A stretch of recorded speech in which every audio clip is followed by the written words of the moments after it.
Testing, testing, 1, 2, 3. Hello, hello, hello. Yeah. Hello, Mr. Watson.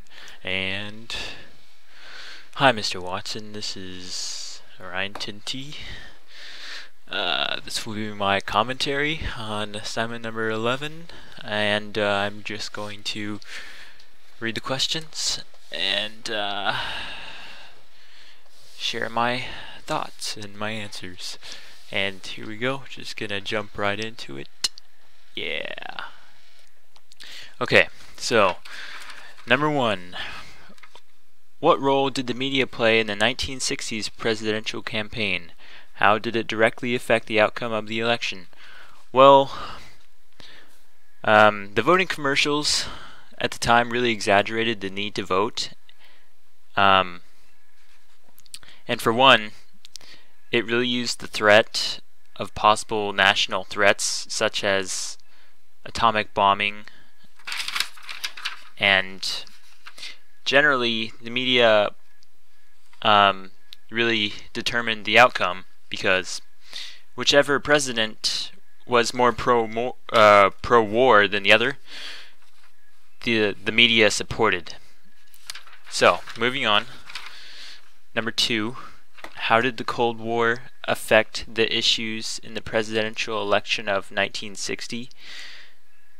Well, it was the first election taken over by televised events, and it put the Cold War in an upfront view, so candidates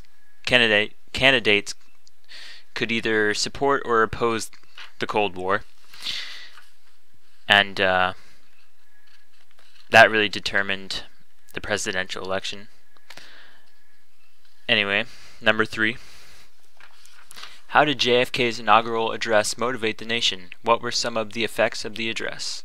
Well, in his famous speech, ask not what you can do for your country, or ask not what your country can do for you, but what you can do for your country. That's a famous line. Well, at the time, he's the youngest president, and that is considered one of the greatest speeches of the 20th century. And the speech really acts as a call of duty, and it's effective because it warns America of the struggle it will need to prepare for to become better in the future, instead of just JFK just talking about minimizing risks, and that really pumps the people up. Moving on. Number 4, what were some of the successes and setbacks for the Kennedy administration domestically? Well, one of the things the administration worked on was the war on organized crime. They fought it and weakened it, but it strained relations with the labor unions, and he also promised to change civil rights, but he changed some, but his promise wasn't fully fulfilled until that the Civil Rights Act was passed after JFK's death.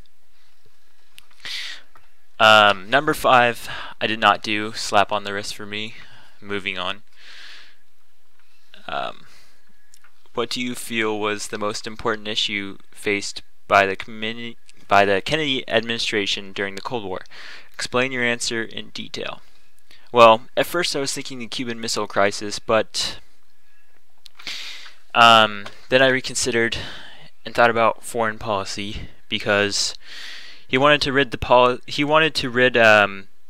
policy of containing communism, and he wanted to work with the Soviet Union to create a better and less violent world. So it kind of prevented the Cold War from really getting hand to hand and starting an actual all-out war instead of just tensions rising. So that is what I feel the most important issue is faced by the Kennedy administration during the Cold War. that one's really important. Moving on. Number 7. In the election of 1964, what Johnson commercial do you think was the most effective and why? I think the Peace Little Girl Daisy commercial was the most effective because it really exaggerated the need to vote for President Johnson. Like, your child will suffer. Everyone will suffer if you don't vote. It's the catchphrase at the end of the commercial. It's the risk is too high for you to stay home, and it really disturbs a lot of people. And the commercial gets banned after its first viewing, and it's not shown again for nearly 20 years, somewhere around there. So it was probably the most effective. Moving on to number 8, last question.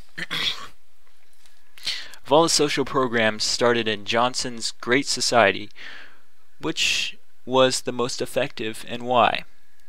Well, I was thinking the war on poverty was the most effective because it enabled people to lift themselves out of the cycle of poverty, and it improved living conditions. And the war on poverty was about 20 sub-programs, and it just did various things.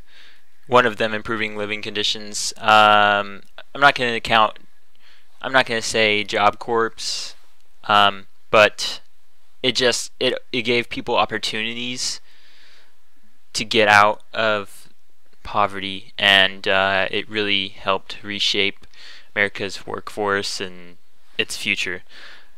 So, anyways, that's the end of my commentary. Sorry if I stuttered a little bit. I didn't want to record this again. This is my first time using Audacity. So. Oh, and sorry for any background noise. My computer's kind of humming really loud. Fan's a little broken. Anyways, Ryan Tinti P4 out.